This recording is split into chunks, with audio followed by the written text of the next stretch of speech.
लेकिन कल हमारे अमित शाह जी एक बात उन्होंने कही जो बहुत ही एक कंडेमेबल है। ये दुर्भाग्य है हमारा देश का कि किसी भी एक दलित नायक को, व्यक्ति को जो पूजनीय है सबके लिए, चाहे दलित होने दो चाहे इस देश के कोई भी नागरिक हो, उनको इंसल्ट करने की, उनको उनके बारे में टॉन्ट मारने की और अपोजिशन पार्टी के तरफ देखकर वो कहने का कि रोज उठ के आप क्या लगाए हो, डॉक्टर अंबेडकर अंबेडकर अंबेडकर अंबेडकर अंबेडकर। अगर इतना ही नाम भगवान का अगर आप लेते तो आप 7 जन्मों का स्वर्ग उनको आपको प्राप्त होता था। मुझे ये मजबूरन कहना पड़ता है कि ये लोग संविधान को नहीं मानते। स्वर्ग और नर्क की जब बात करते हैं तो ये मनुस्मृति की बात करते हैं। इसमें ही लिखा है कि क्या क्या स्वर्ग है, क्या क्या कौन से जाति कहाँ जाएंगे, क्या पढ़े तो क्या हो जाएंगे। ये मानसिकता मोदी सरकार के कैबिनेट मिनिस्टर्स को और मोदी साहब को भी है। और उसी ढंग से उनके जो गुरु है, जो गोलवलकर गुरु जी या दूसरे जो भी है उनके फाउंडर्स, ये सब लोग, वो लोग भी यही बात बोलते थे। वो उनकी कोई गलती नहीं, जैसे स्कूल में पढ़ते हैं उस स्कूल का नियम उनको पालना पड़ता, उसीलिए उन्होंने ये पाला। बार बार ये भी कहते हैं कि हमने, कांग्रेस वालों ने इंसल्ट किया अंबेडकर का, तो मैं तो पार्लियामेंट में पूरा बोल दिया हूँ किस ढंग से वो कांग्रेस को नीचा दिखाने के लिए, नेहरू जी को नीचा दिखाने के लिए, गांधी फैमिली को नीचा दिखाने के लिए वो बात करते थे। वही बात उसी ढंग पे फिर कल भी उन्होंने किया।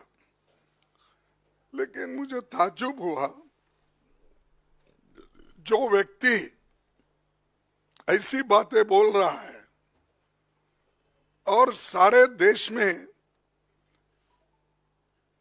टीवी पे ये बातें लाइव चल रही है, उनको प्रधानमंत्री बुला के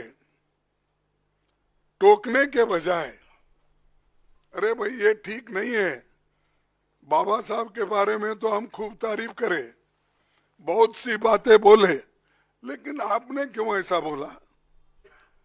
जिस आइडियोलॉजी को डॉक्टर अंबेडकर नहीं मानते, स्वर्ग या नर्क की बात उन्होंने कभी कही नहीं, वो बातों को लेकर उनके होम मिनिस्टर बात करते हैं। तो मोदी साहब उनको डिफेंड करने के लिए अब 6 ट्वीट उन्होंने किया, 6-7 मुझे मालूम, 6 ट्वीट्स उन्होंने किया। क्या जरूरत थी? अगर आप बाबा साहब के बारे में अगर कोई गलत बोलता है, उसको अपने कैबिनेट से निकाल देना चाहिए था, ये नहीं चलेगा। लेकिन दोनों बड़े गहरे दोस्त हैं, एक दूसरे के पाप को सपोर्ट करते हैं, और इन्हों अगर कोई पाप किए तो वो सपोर्ट करते हैं, उन्हों अगर कोई पाप किए या गलत बोले तो मोदी साहब सपोर्ट करते हैं। तो इसीलिए मैं ये जानना चाहता हूं मोदी जी के ओर से जो व्यक्ति और जिस संविधान की आप यहाँ पर जो चर्चा कर रहे हैं, इस ग्रंथ को पवित्र मानकर आप सबको कह रहे हैं, हालांकि ये संविधान उन्होंने कभी इसको सम्मान नहीं दिया। इसका तो बीच में मत बोलो, इसमें तो उन्होंने तैयार होते ही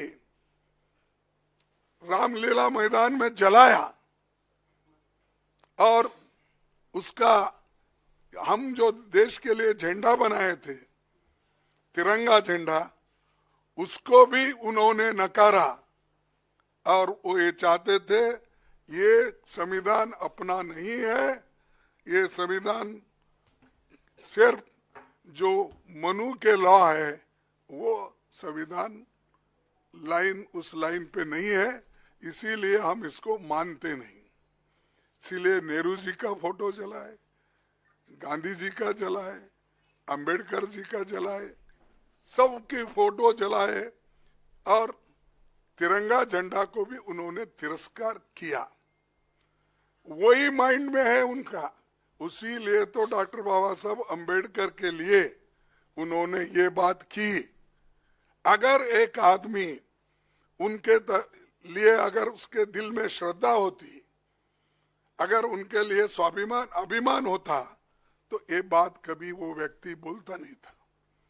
तो इसीलिए हम चाहते हैं कि हमारे अमित शाह राजीनामा देना चाहिए और मोदी जी को अगर थोड़ा सा भी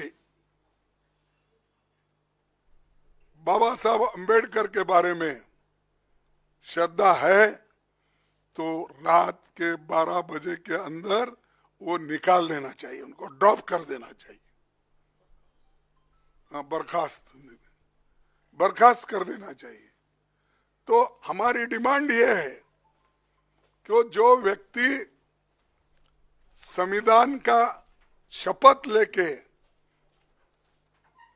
अंदर आता है, मिनिस्टर बनता है, मेंबर बनता है, अगर उस संविधान का अपमान करता है तो उसमें उसको कैबिनेट में रहने का कोई अधिकार नहीं है। उनको फौरन ड्रॉप करना चाहिए, बर्खास्त करना चाहिए, तभी इस देश के लोग शांत रहेंगे। नहीं तो हर जगह बाबा साहब के बारे में नारे लगाएंगे, उनके लिए जान देने के लिए भी लोग तैयार हैं।